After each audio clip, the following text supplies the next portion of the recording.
हमने dummy variable देखा। आज हम स्ट्रक्चरल स्टेबिलिटी या चाव टेस्ट के बारे में बात करेंगे और साथ ही साथ कैसे डमी वेरिएबल अच्छा है चाव टेस्ट से, इसकी भी हेल्प से हम समझेंगे। तो स्ट्रक्चरल स्टेबिलिटी को चेक करने के लिए ही चाव जो है स्ट्रक्चरल ब्रेक की बात करते हैं। चाव एक नाम है और जिन्होंने ये चाव टेस्ट बनाया है। तो चाव फोरकास्ट करते हैं used of test of presence of structural break in the data, यानी कि अगर हमारे डेटा में किसी भी तरह का स्ट्रक्चरल ब्रेक है उसको किस तरीके से हम टेस्ट करेंगे, उसके लिए चाव टेस्ट बनाया गया है। Structural break V means if the parameter underlying a relationship different from one subset of the data to another, यानी कि किस तरह से अगर कोई पैरामीटर है या मीन है एक सेट ऑफ डेटा से दूसरे के रिलेशनशिप और एकदम अलग है दूसरे सेट ऑफ डेटा से, उसको हम स्ट्रक्चरल ब्रेक कहते हैं। यानी कि जो ब्रेक है वो इम्प्लाइज करता है स्लोप कोएफिशिएंट या बीटा। इसका मतलब जो ये बीटा है ना, जो हम बार बार यूज करते हैं, ये जो ब्रेक है ये इसी को रिप्रेजेंट करता है और हमें डिफरेंट वैल्यूज या subset of the data provide होती हैं इसके। अगर एज्यूम करिए कि इनिशियली जो सेगमेंट है ये बीटा 1 है, वो स्टीप है, यानी कि जो उसका वो है बहुत स्टीप है, और लेटर में जो सेगमेंट है वो फ्लैट है, यानी कि वैल्यू लेस है और स्टीप में वैल्यू ज़्यादा है या वाइस वर्सा है। तो स्ट्रक्चरल ब्रेक के प्रेजेंस में हमारा जो स्ट्रक्चरल इनस्टेबिलिटी क्रिएट होती है, एग्जिस्ट करती है, और हम रिग्रेशन को रन नहीं कर पाते हैं और हम 2 वेरिएबल या 3 वेरिएबल इसमें हम नहीं रन कर सकते हैं। और ये जो हमारा बीटा का कोएफिशिएंट का डिफरेंसेस है, इसको हम अलग अलग तरीके से कंसीडर कर सकते हैं, जैसे कि बीटा 1 प्लस बीटा 2। अब हम इसको एक एग्जाम्पल लेंगे, एक एग्जाम्पल की हेल्प से देखेंगे कि किस तरीके से हम अलग अलग स्टेप फॉलो करते हैं चाव टेस्ट में। तो सपोज करते हैं कि हम इन्वेस्टिगेट करना चाहते हैं कि जो इंडिया है pre liberalisation and post liberalisation period में उसकी सेविंग कैसी थी इंडियंस की। तो उसलिए हम पहले एक रिग्रेशन रन करेंगे और हमने इसको क्या किया, रिग्रेशन रन करके हमने फाइंड आउट कर लिया टी टेस्ट पोस्ट और प्री दोनों में। उसके बाद टी टेस्ट के हेल्प से हमने सेविंग और जीडीपी अलग अलग जो टी टेस्ट है हमारा अलग अलग टाइम ड्यूरेशन में हमने इसको देखा। अब स्ट्रक्चरल चेंजेस में जो हमारे स्टेप होगा वो क्या होगा, अब इंटरसेप्ट जो है वो डिफरेंट है अल्फा और बीटा दोनों के लिए, और जो 2 स्लोप्स कोएफिशिएंट है वो भी डिफरेंट है, बीटा और बीटा 2 ये दोनों डिफरेंट हैं। यानी कि जो दोनों इंटरसेप्ट है वो स्लोप्स हैं, ये दोनों भी डिफरेंट हैं। तो हम कोई other substitute combination of parameters देखेंगे जो कि कोई भी स्ट्रक्चरल चेंज को नहीं दिखाएगी, यानी कि स्ट्रक्चरल स्टेबिलिटी को दर्शाएगी। तो हम n1 और n2 को कंबाइन ऑब्जर्व करके देखेंगे अपने सेविंग फंक्शन को। तो जब हमने कंबाइन किया तो ये इस तरीके से कुछ इक्वेशन हमारा बन के आएगा। कंबाइन करने के बाद हम उसको आगे फर्दर प्रोसीड करेंगे। लेकिन कौन कौन से स्टेप्स चाव टेस्ट में इन्वॉल्व होते हैं, सबसे पहले एक तो हमें कंबाइन करना पड़ता है n1 और n2 ऑब्जर्वेशन को, और उसके बाद हमें रिस्ट्रिक्टेड रेसिड्यूअल यानी कि error sum of square find out करना होता है अलग अलग डिग्री ऑफ फ्रीडम के लिए। वो डिपेंड करता है कि हम टी टेस्ट निकाल रहे हैं, एफ टेस्ट निकाल रहे हैं या क्या निकाल रहे हैं। उसके बाद हम अपने मॉडल को एस्टिमेट्स करते हैं।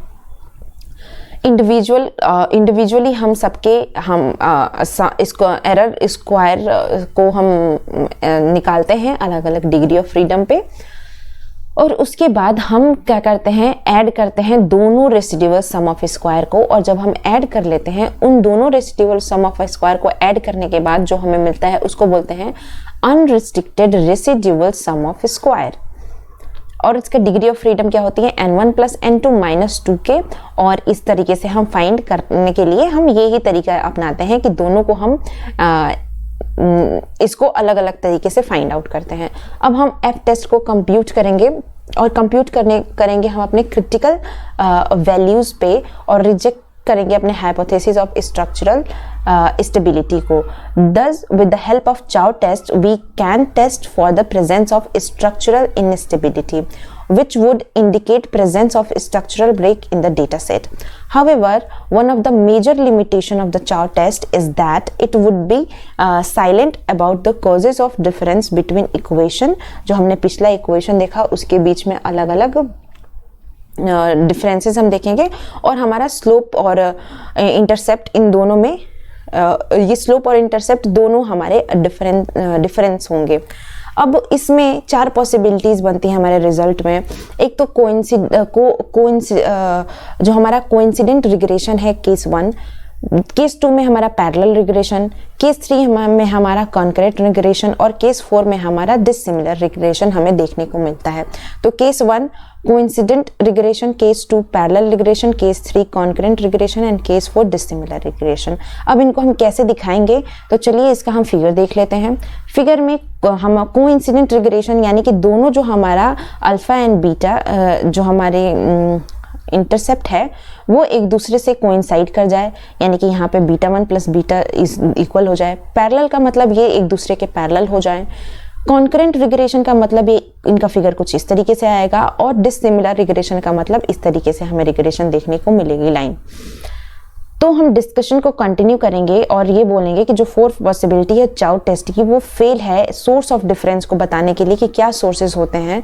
तो अब इसको हम कैसे देखेंगे, लिमिटेशंस जो है चाउ टेस्ट की वो कैसे ओवरकम होगी, तो वो ओवरकम होगी डमी वेरिएबल के यूज़ करने से। यानी कि डमी वेरिएबल का यूज़ करके हम जो अपना डेटा सेट है उसको कंटेन करके हम उस पर सिर्फ एक बार अगर हम रन करेंगे रिग्रेशन को तो हमें फाइंड आउट हो जाती है रिजल्ट।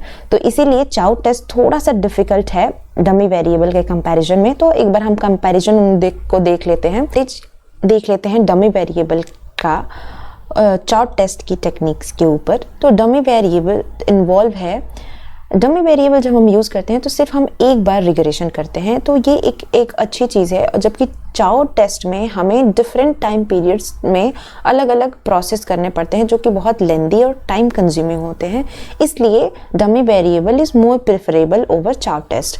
दूसरा है कि डमी वेरिएबल टेक्निक्स में हमें सिर्फ और सिर्फ एक बार रिग्रेशन फंक्शन से डील करना पड़ता है और हम जो हायर डिग्री ऑफ फ्रीडम निकालते हैं वो एश्योर करता है कि वो हायर एक्यूरेसी के साथ होगा हमारा एस्टिमेटेड पैरामीटर्स का। जबकि चाउ टेस्ट में हम लो डिग्री ऑफ फ्रीडम पे सफ़र करते हैं और ये हमें लेस एक्यूरेसी भी प्रोवाइड करता है हमारे एस्टिमेटेड पैरामीटर का। तीसरा जो एडवांटेज है डमी वेरिएबल का कि चाउ टेस्ट हमें इंडिकेट नहीं करता है डिफरेंसेस को इंटरसेप्ट और स्लोप में, इंटरसेप्ट स्लोप या दोनों में, जबकि हमें जो डमी वेरिएबल है ये पिन पॉइंट सोर्स बताता है डिफरेंसेस का। तो ये जो 3 एडवांटेज है डमी वेरिएबल का चाउ टेस्ट के ऊपर, ये बहुत इंपॉर्टेंट है। तो आई होप आप लोगों को ये वीडियो अच्छा लगा होगा। वीडियो अगर पसंद आया हो तो आप इसको लाइक ज़रूर करिएगा और अपने फ्रेंड के साथ शेयर ज़रूर करिएगा। Thank you so much and stay tuned for next.